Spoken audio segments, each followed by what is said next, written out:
सातवीं कक्षा की वसंत पुस्तक से दूसरा पाठ दादी माँ पढ़ेंगे। यह एक कहानी है। लेखक शिव प्रसाद सिंह द्वारा लिखी हुई ये कहानी अपने बचपन की यादों को ताज़ा करते हुए लिखी गई है। इसमें उनकी दादी माँ का जिक्र है।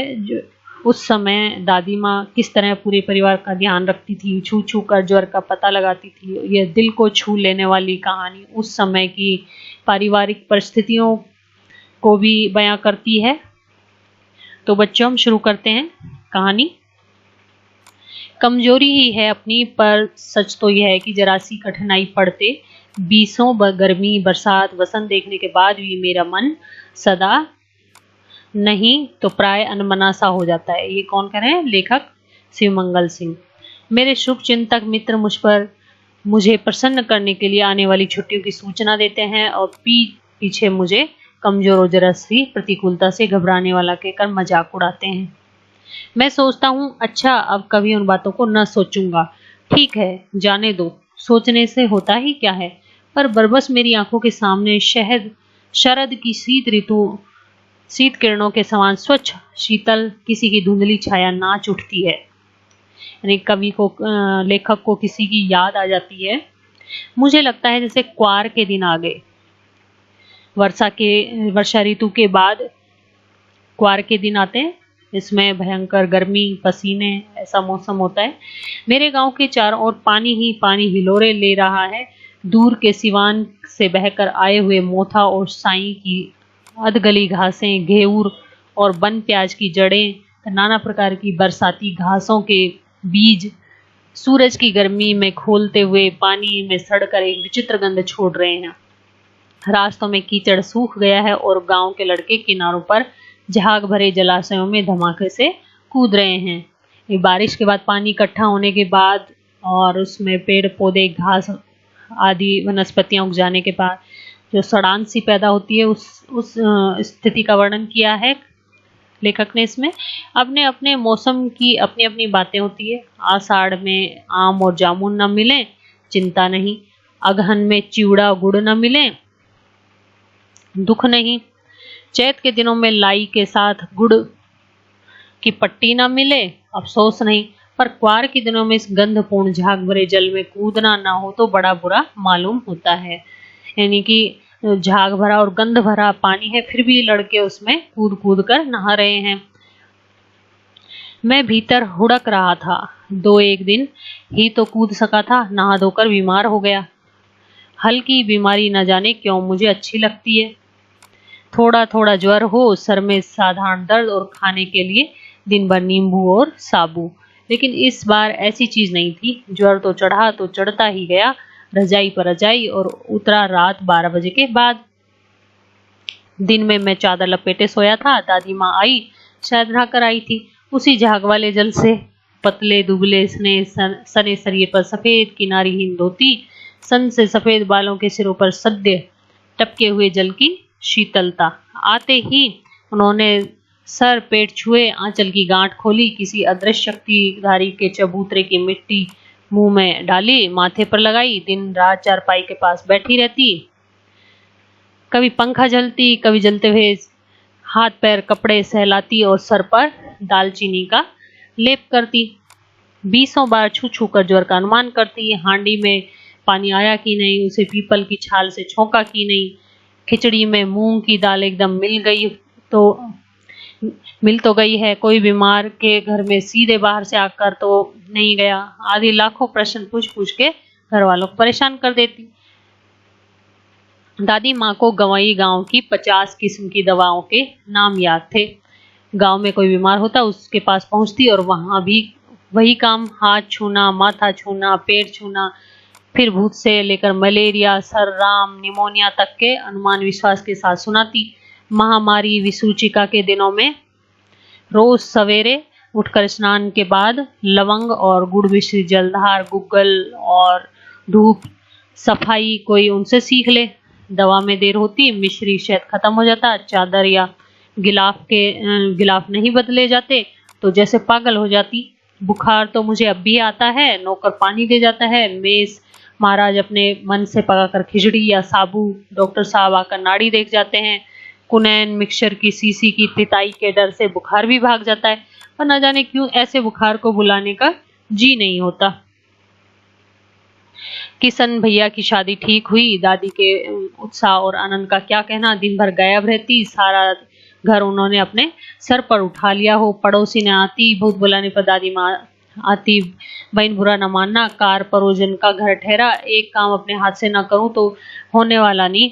जानने को यों सभी जानते थे दादी माँ कुछ नहीं करती, पर किसी काम में उनकी अनुपस्थिति वस्तुतः विलंब का कारण बन जाती।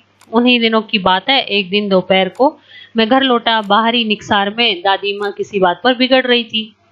देखा, पास के कोने में दुबकी रामी की चाची खड़ी है।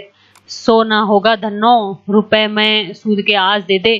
तेरी आंख में शर्म है कि नहीं? मांगने के समय कैसी आई थी, पैरों पर नाक रगड़ती फिरी। किसी ने एक पाई न दी थी, अब लगी है आजकल करने, फसल में दूंगी, फसल में दूंगी। अब क्या तेरी खातिर दूसरी फसल कटेगी? यानी कि उसको, रामी को दादी ने पैसे उधार दे रखे थे।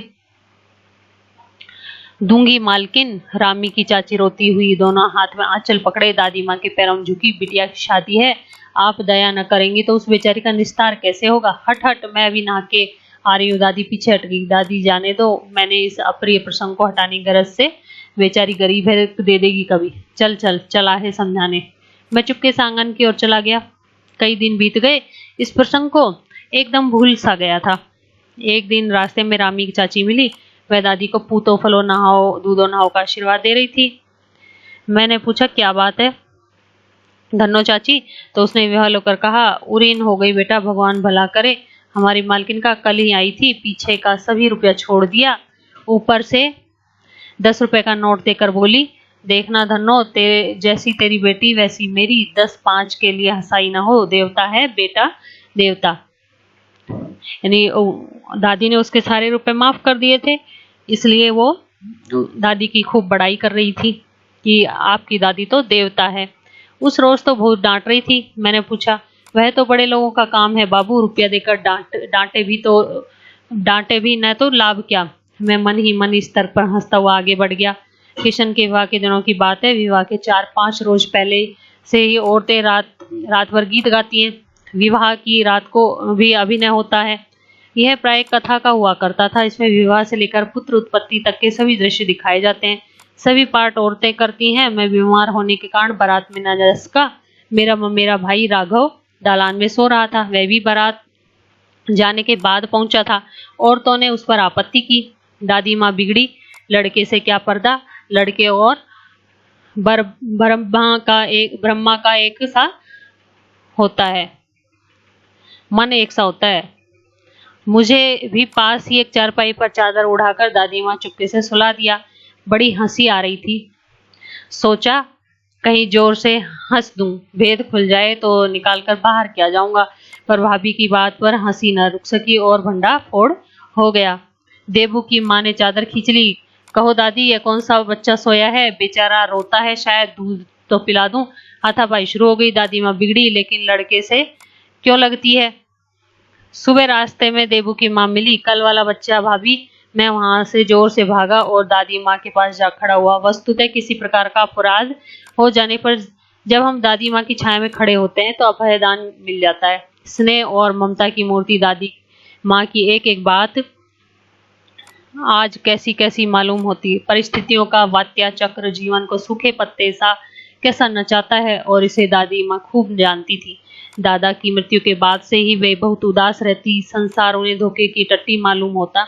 दादा ने उन्हें स्वयं जो धोखा दिया, वे सदा उन्हें आगे भेजकर अपने पीछे जाने की झूठी बात कहा करते थे।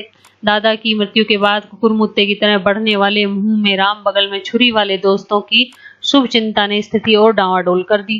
दादा के श्राद्ध में दादी माँ के मना करने पर भी पिताजी ने जो अतुल संपत्ति व्यय की, वह घर की तो थी नहीं। अक्सर दादी माँ उदास रहा करती थी। माघ के दिन थे, कड़ाके का जाड़ा पड़ रहा था। पौआ पछुआ का सन्नाटा और पाले की शीत हड्डियों में घुस पड़ती। शाम को मैंने देखा दादी माँ गीली धोती पहने कोने वाले घर में एक संदूक पर दिया जलाए हाथ जोड़कर बैठी है। उनकी स्नेह कातर आंखों में मैंने आंसू कभी नहीं देखे थे। मैं बहुत देर तक मन मारे उनके पास बैठा रहा। उन्होंने आंखें खोली। दादी माँ, मैंने धीरे से कहा, क्या है रे, तू यहाँ क्यों बैठा है? दादी माँ, एक बात पूछूं, बताओगी? मैंने उनकी स्नेहपूर्ण आंखों में देखा।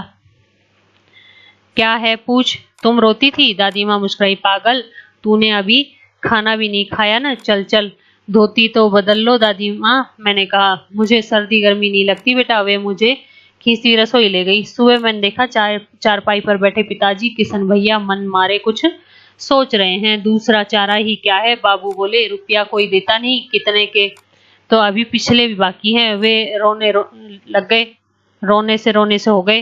रोता क्यों है रे? दादी माँ ने उनका माथा सहलाते हुए कहा, मैं तो अभी हूँ। उन्होंने संदूक खोलकर एक चमकती सी चीज निकाली। तेरे दादा ने यह कंगन मुझे इसी दिन के लिए पहनाया था, उनका गला भराया। मैंने उसे पहना नहीं, इसे सहेज कर रखती आई हूँ। यह उनके वंश की निशानी है। उन्होंने आंसू पोंछकर कहा, पुराने लोग आगा पीछा सब सोच लेते हैं बेटा। सचमुच मुझे दादी माँ शाप भ्रष्ट देवी सी लगी।